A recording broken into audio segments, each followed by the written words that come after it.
नमस्कार मित्रांनो, लग्नानंतर होईलच प्रेम मालिकेच्या पुढील भागात आपल्याला असं पाहायला मिळणार आहे की आता मानिनीने काव्याला तिच्यावरील असणाऱ्या अफेअरच्या संशयामुळे पार्थपासून लांब राहायची मोठी शिक्षा दिलेली असते। त्यामुळे काव्याला पार्थची खोली सोडून गेस्ट रूममध्ये राहण्याची वेळ आलेली असते। तर आता काव्याला रोज गेस्ट रूममध्ये पार्थशिवाय खूपच एकटं एकटं असं वाटू लागलं असतं। तिचं IASच्या अभ्यासावर सुद्धा कसलंच लक्ष लागत नसतं। तिच्या डोक्यात सारखा पार्थचा विचार चालूच असतो। त्यामुळे आता काव्याला मात्र पार्थला भेटायची खूपच इच्छा होते।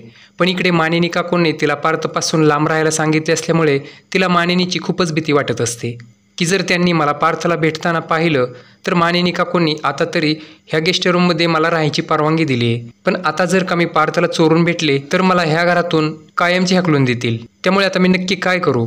मी पार्थला भेटू की नको अशी तिच्या मनाची आता द्विधावस्था झालेली असते। पण शेवटी काव्या तिच्या मनाची समजूत काढून पार्थच्या रूममध्ये जाते।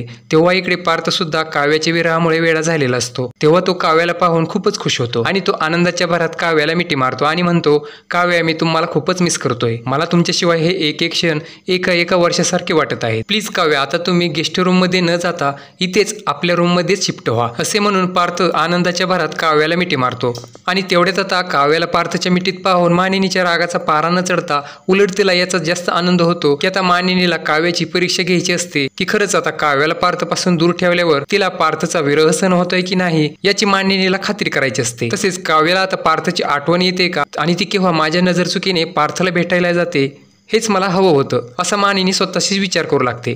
त्यामुळे मानिनी काव्याला आता पार्थच्या मिठीत पाहून काहीही न बोलता तिथून निघून जाते। त्यामुळे आता काव्याच्या ह्या कृतीमुळे मानिनीचा काव्यावरील विश्वास हळूहळू वाढते असं सध्या तरी बघायला मिळतंय।